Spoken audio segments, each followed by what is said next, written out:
The golden sun shimmered over the crystal lake, its ripples dancing like diamonds under the summer sky. It was supposed to be a perfect day, the annual Harrison family lake party where luxury met laughter. The Billionaire family's private estate stretched across acres of emerald lawns, with towering oak trees swaying gently in the breeze. Laughter echoed across the water, glasses clinked, and the smell of grilled seafood floated through the air. Everyone looked picture-perfect. The women wore designer summer dresses, the men lounged in crisp linen shirts, and their children played along the wooden pier, tossing pebbles into the shining lake. Music played softly from hidden speakers, and servants moved discreetly between the guests, refilling glasses and offering canapes. In the midst of it all stood Mr. Harrison, the billionaire himself, tall, silver-haired, and proud. He watched over the event with the kind of calm only power could buy. His wife, Mrs. Harrison, looked like she had stepped straight out of a magazine cover, elegant, flawless and distant, and near the lake. Twirling a paper pinwheel in her tiny hands was their 7-year-old daughter, Chloe Harrison. Her white dress fluttered like a cloud as she ran along the pier, her laughter mixing with the sound of water lapping against the wooden posts. For everyone there, it was just another glamorous day in paradise. But paradise has a way of shattering in a single moment. It started as a small splash, then a scream that silenced the entire world. "Help!" "She fell in," a voice cried out from the pier. All heads turned. The laughter stopped instantly. Chloe's pink pinwheel floated silently on the water, spinning slowly before sinking. The little girl was gone. For a heartbeat, nobody moved. Then chaos erupted. Mrs. Harrison's glass shattered as it slipped from her trembling hand. "Chloe, Chloe!" she screamed, her voice breaking in panic. Mr. Harrison sprinted toward the lake, his heart hammering in his chest. Guests rushed to the edge, their designer shoes sinking into the wet grass. "Call security! Get the lifeguard!" "Where is she?" But there was no lifeguard. No one had expected danger at a private party. The guards, dressed in suits and earpieces, stood frozen, exchanging nervous looks. None of them dared to jump in, their polished shoes and pressed uniforms suddenly more important than a little girl's fading chance at life. Bubbles broke the surface, then silence. The lake swallowed the noise, leaving only ripples. Chloe was gone beneath the surface. Mrs. Harrison screamed again, her knees buckling. Mr. Harrison waded waist-deep into the water, shouting his daughter's name. But he couldn't swim. His fear kept him stuck at the edge. Seconds turned into eternity. And then, through the terrified crowd, someone moved. A figure broke free from the frozen circle. A young girl, barefoot, her dark skin glistening under the sun. Her hair was tied back messily, her clothes simple, her face determined. Her name was Ava. She wasn't a guest. She wasn't part of the wealthy crowd. She had come with her mother, who worked as a cleaner for the Harrisons, helping in the kitchen during events. Ava had been standing quietly near the edge, watching the other kids play, dreaming of a life where she could belong. But the moment she saw Chloe fall, she didn't think. She didn't hesitate. Without a word, she kicked off her shoes and ran. People shouted after her, "No, don't! Wait!" But she didn't stop.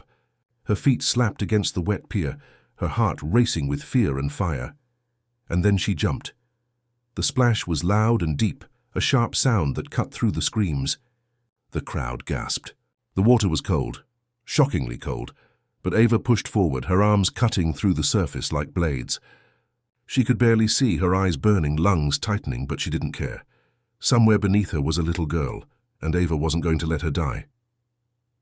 "Come on. Come on," she whispered to herself, diving deeper. The water grew darker, heavier. Her mind screamed for air, but she refused to stop. Her hands reached blindly through the murk until she felt something soft, a tiny arm. Her heart leapt. She grabbed hold and kicked hard, dragging Chloe's small, lifeless body upward, every muscle in her body screaming. Her lungs felt like they would explode, but she didn't stop. Not for 1 second. When Ava finally broke through the surface, gasping, she screamed, "I've got her!" The crowd surged forward, but none dared to enter the water. Ava wrapped one arm around Chloe and swam with the other, dragging them both toward the shore. Her arms ached, her breath came in broken sobs, but she didn't care. Each second felt like a battle between life and death. And still she fought. When she finally reached the edge, her strength gave out. Her body collapsed onto the muddy bank, Chloe limp in her arms. For a heartbeat, the entire world went silent again. The billionaire's daughter lay motionless, her wet hair clinging to her tiny face. And beside her, the brave black girl who had risked everything, gasping, shaking, on the edge of collapse. That was the moment everything changed. The day a scream turned a stranger into a hero and began a story the world would never forget. The lake was eerily silent, except for the faint ripples moving outward where Ava had surfaced with Chloe in her arms. The crowd stood frozen, their disbelief painted across faces that had never seen such courage from someone so unexpected. Ava's chest heaved violently. The water was freezing, her limbs stiff and heavy, but she held Chloe tight, refusing to let go. "Somebody help her," a woman shouted, her voice trembling. But no one moved fast enough. No one knew what to do. Ava's eyes darted toward the shore, eyes still far away. She was maybe 30 feet from land, but her arms already felt like lead. Every stroke burned like fire in her shoulders. Her vision blurred, but she could still see Chloe's pale, lifeless face. "Come on, baby, breathe," she whispered between gasps. "Don't give up on me. Please don't give up." The weight of the child dragged her downward, but Ava fought harder, kicking her legs with everything she had left. She tilted Chloe's head above the surface, keeping her tiny nose out of the water. Her breaths came in shallow sobs. Her lungs screamed for air. "Keep going, Ava. Just a little more," she murmured to herself, barely conscious. The water slapped against her face, the wind howled, and the sound of muffled cries from the shore blurred into distant noise. Somewhere she could hear Mrs. Harrison screaming her daughter's name over and over, her voice raw with terror. Ava didn't know why, but she felt something inside her ignite, like fire under her skin. She didn't care that she was exhausted, that she could drown any second. She couldn't let Chloe die, not while she still had strength to fight. She had seen too many people stand by and do nothing in her life. Not this time. When she finally reached the shallow edge, her feet scraped the muddy bottom. She dragged herself forward, half swimming, half crawling. The moment her knees hit the earth, her body gave way, but she didn't let go of Chloe. She rolled the little girl gently onto the grass, brushing the wet hair from her face. Chloe's lips were blue, her chest still. "No, no, no, no," Ava whispered, panic rising in her throat. She pressed her ear to Chloe's chest. Nothing. "Come on, baby. Please," she begged, tears mixing with lake water on her cheeks. Ava's trembling hands began chest compressions, just like she'd seen in first aid videos online. She counted under her breath, pushing rhythmically, praying harder than she ever had in her life. "Breathe, please breathe." The billionaire's security finally rushed in, but even they didn't know what to do. They hovered nearby, frozen, afraid to touch either of them. One of them spoke into a radio, calling the ambulance, but it all felt too slow, too late. Mr. Harrison dropped to his knees beside Ava, his face pale and wet with tears. "Do something. Please," he cried out. Ava ignored the shouting. Her world had narrowed down to one thing, getting air back into Chloe's tiny lungs. She tilted the girl's chin back, pinched her nose and breathed into her mouth. Once, twice, then back to compressions. Seconds dragged like hours, and then a faint cough. Ava froze. She leaned closer. Another cough, weak but real. Then suddenly Chloe gasped, water spilling from her mouth as her small body convulsed. "Thank God!" Ava cried, sobbing. She lifted Chloe slightly, patting her back as the girl coughed and cried weakly. The sound of that cry was the most beautiful thing Ava had ever heard. Mrs. Harrison screamed and rushed forward, scooping her daughter into her arms. My baby!" She sobbed uncontrollably. Ava sat back, her body shaking from exhaustion. Her hands trembled. Her lips were pale. She tried to stand, but her legs wouldn't obey. The world around her began to spin. The noise, the people, the shouting all faded into a distant hum. She saw Chloe's face one last time, the little girl blinking in her mother's arms. Alive, before darkness closed in around her. Ava collapsed onto the wet ground. The last thing she heard was someone shouting, "She's fainted! Somebody help her!" And then silence. When Ava opened her eyes again, she wasn't sure where she was. The bright white lights above her felt blinding. Her body ached, her throat was sore, and her lungs burned. She could hear faint beeping, a heart monitor. For a moment she thought she was dreaming.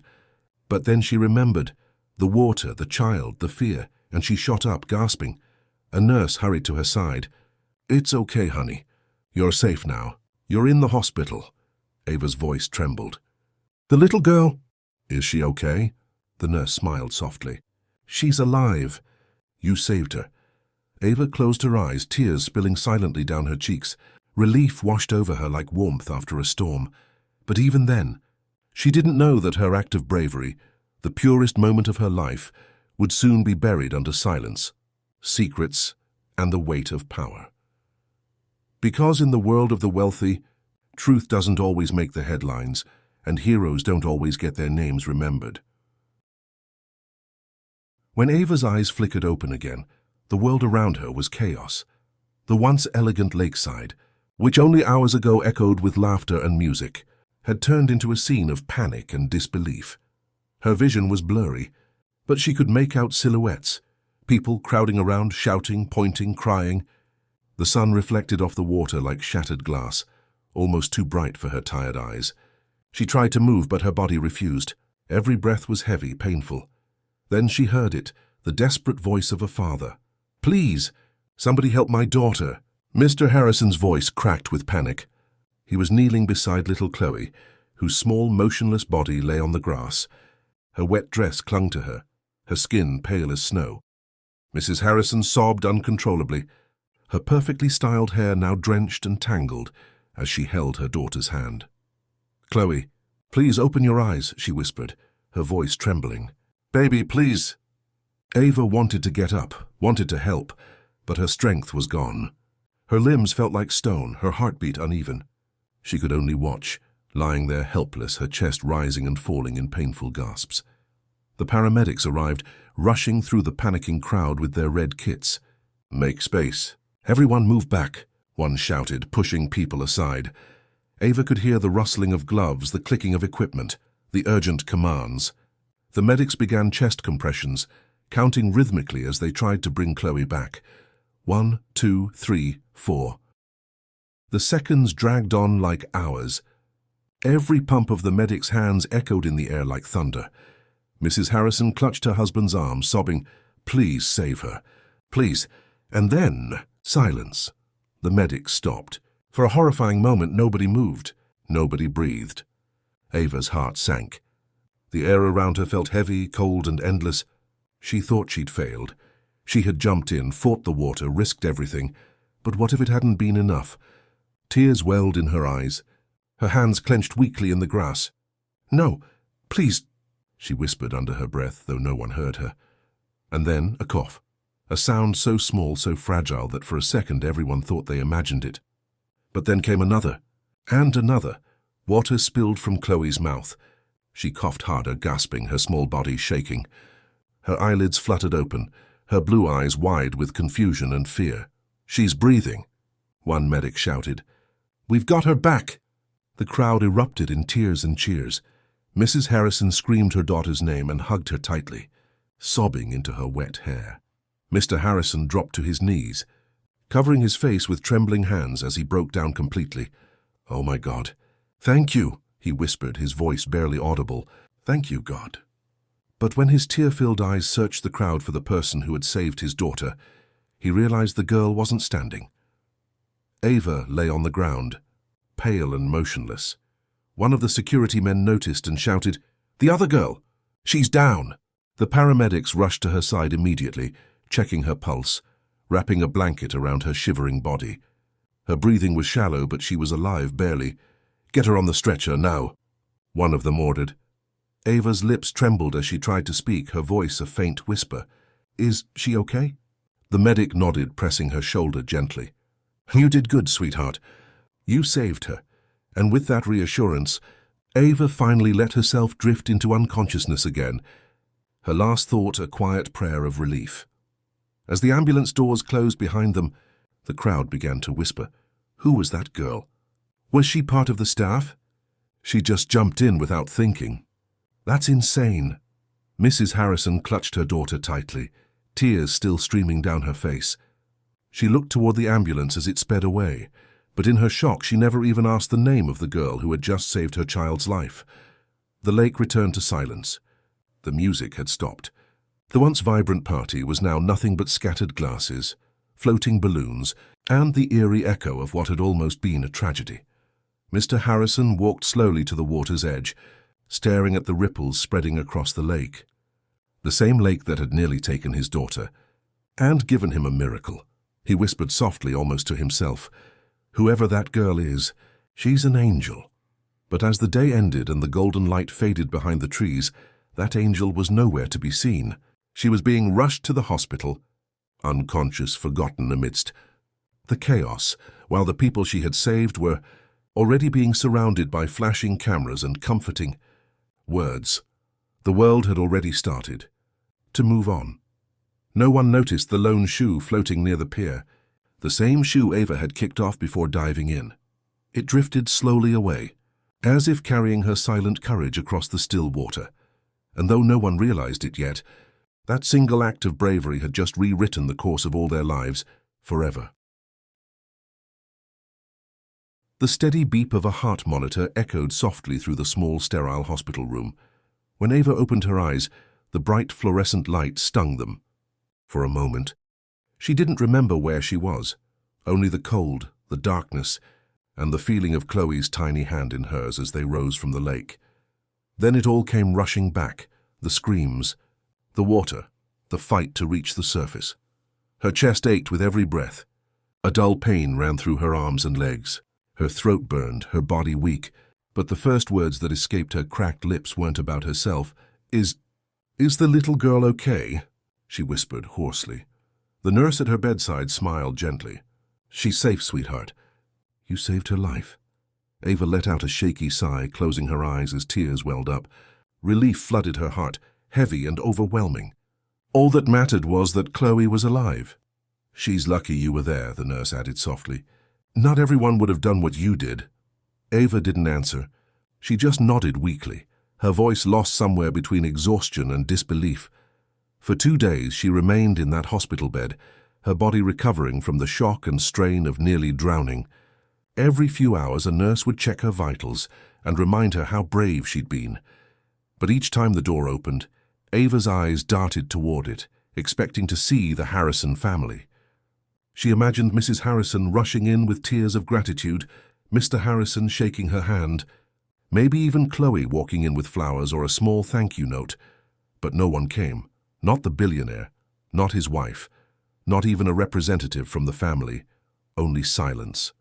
On the 3rd day, the doctor entered with a clipboard in hand. "You're well enough to go home now," he said kindly. "We'll discharge you this afternoon." Ava nodded quietly. Her heart sank a little, but she forced a smile. She didn't save Chloe for fame or reward. She saved her because it was right. Still, a small part of her couldn't help but ache. As she stepped out of the hospital, clutching a small plastic bag of her wet clothes, the cold air hit her face. She looked up at the sky. The same sun that had glistened over the lake just days ago now looked dull and distant. She walked the long road back to her neighborhood, her shoes still damp, her body trembling with every step. Her mother, Lena, opened the door the moment she saw her. Tears flooded her eyes as she pulled her daughter into a tight hug. "My baby. I saw it on the news. I thought I lost you," she cried. Ava smiled weakly against her mother's shoulder. "I'm okay, Mama. She's alive. Chloe's alive." Lena cupped her daughter's face, pride shining through her tears. "You did something no one else could do. You saved a life, Ava. You're a hero." But Ava shook her head. "No, Mama. I just did what anyone would have done." Her mother's smile faded a little. "Not everyone would have jumped in that water. Some people would have just stood there and watched." Ava thought about that, about the men in suits who hesitated, the guards who froze, the guests who screamed but didn't move. Maybe her mother was right. That night Ava couldn't sleep.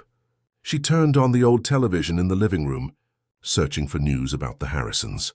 The headline appeared, "Billionaire's daughter survives near-tragic lake accident." Her heart lifted until she read the details. The report said security responded swiftly. Paramedics arrived on time, and the Harrison family was grateful for the quick action that saved their child's life.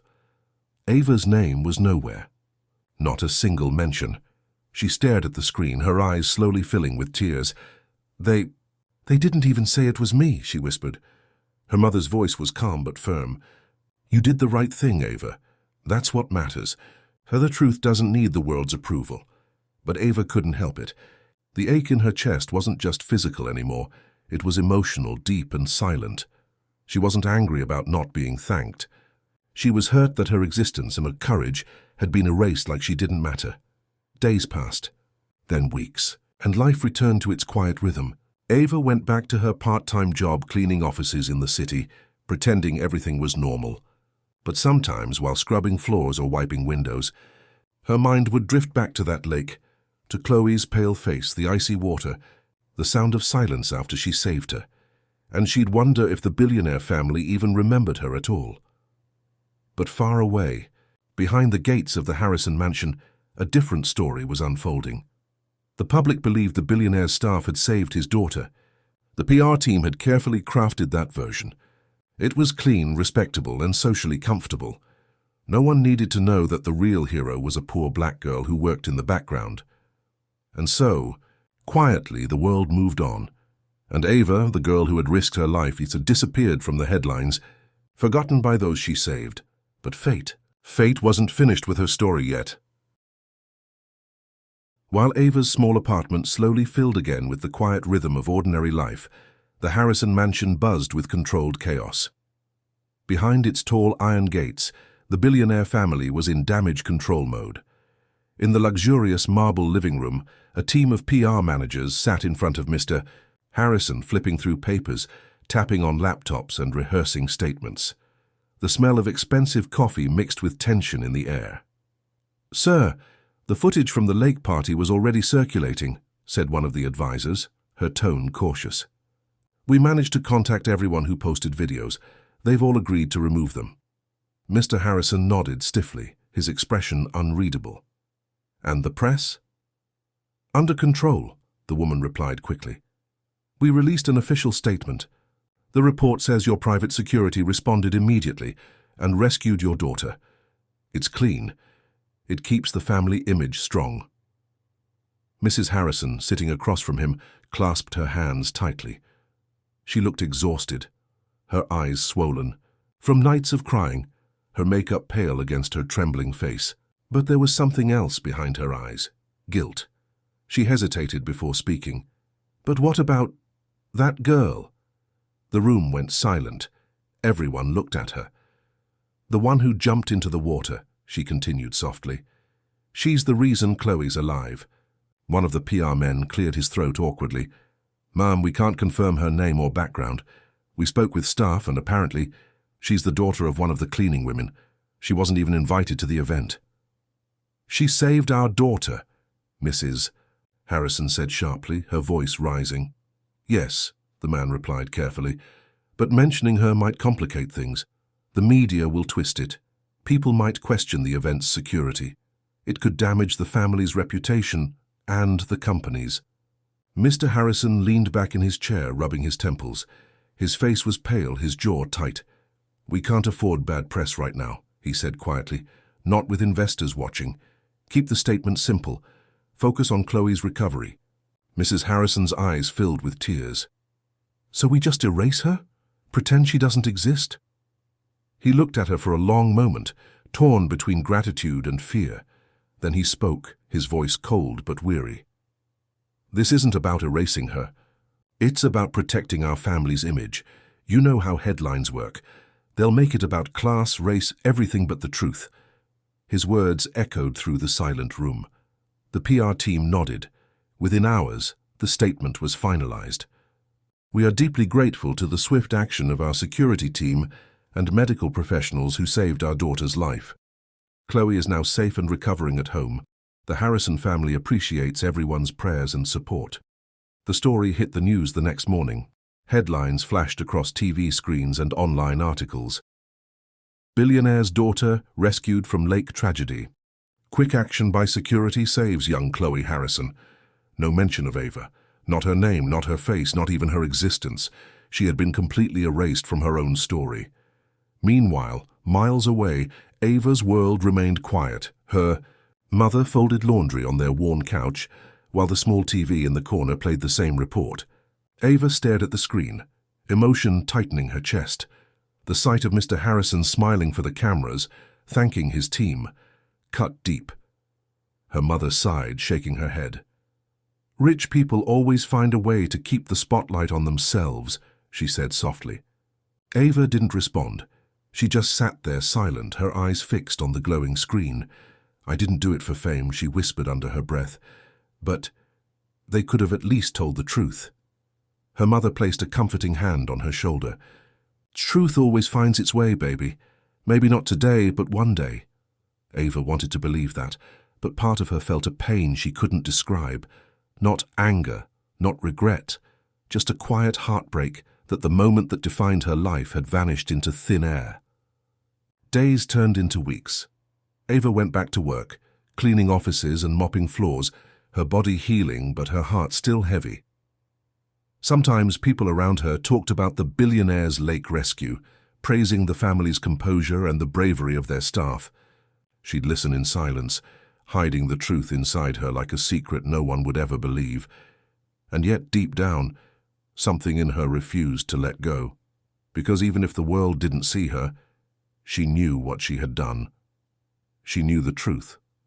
And the truth, even when buried under lies, had a way of shining through when the time was right. Back at the mansion, Chloe would sometimes ask, "Mommy, who saved me?" Mrs. Harrison would freeze every time. She'd glance toward her husband, who would quickly change the subject. But the guilt never left her. Each night when the house went quiet, Mrs. Harrison would stand by her daughter's bedside, watching her sleep, and think of the girl whose courage had brought her child back to life. The girl no one had thanked. The girl no one had named. And somewhere in that silence, she made herself a promise that one day she would make things right, because no matter how powerful their family was, the truth had a heartbeat of its own. And Ava's heartbeat was still echoing, out there, unseen but unforgettable.